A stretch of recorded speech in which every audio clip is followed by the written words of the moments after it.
Okay, quick video for a viewer. He was having trouble with his governor and throttle linkage. This is a 1650 that I use. I need to get it out and clean it up anyway, so this gives me a chance to get a quick video. You can see you got two levers. You got your front lever, and the way it's hooked up is you got the lever. Looks like you got a spacer between it, and then you got your back lever, which is your throttle and governor lever. Then you got your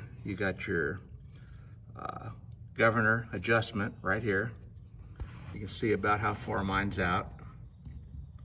You can see the orientation with this part of the linkage that will ride against the governor adjustment. Looks like you've got you don't want this whole assembly tight. It's got to be able to move freely. So this front one, you've got your choke cable coming in right here, hooking up to it, and then it goes to the back. It looks like the front one. It's hard to do this. Okay, yeah, front one. Goes to the front one, and then at the bottom of that, you've got your choke rod, runs up and goes into your choke.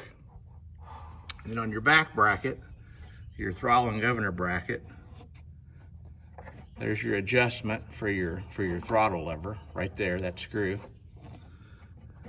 And then it runs to, looks like the front hole on the governor bracket.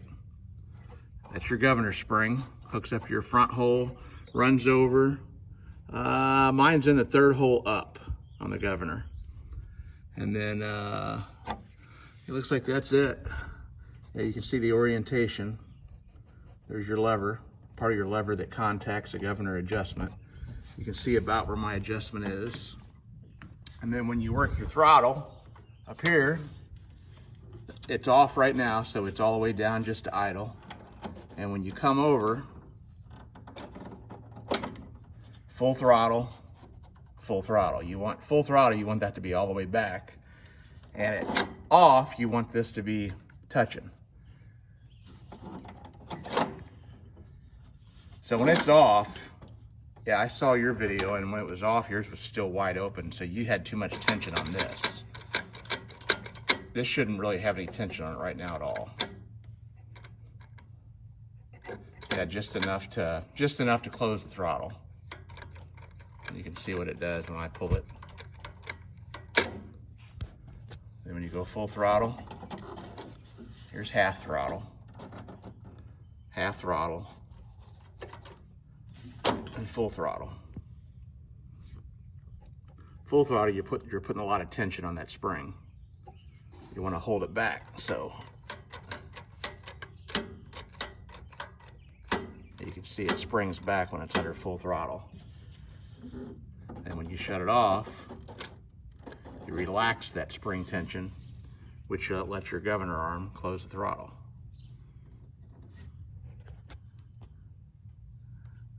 Okay, that's it. If you got any questions, just comment on this video, but you can see how the throttle linkage is set up.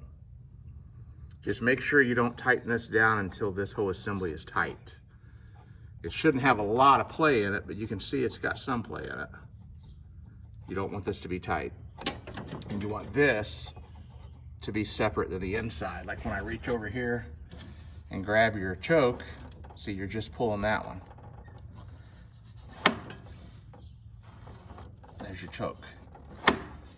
You want it to be independent from your throttle. So you don't want it to grab or rub against it real hard to where it moves it. Yeah, there's wide open, and wide open, the governor adjustment actually touches when you're wide open. And the throttle is wide open. It won't go any farther. Okay, I hope this helps. Till the next one.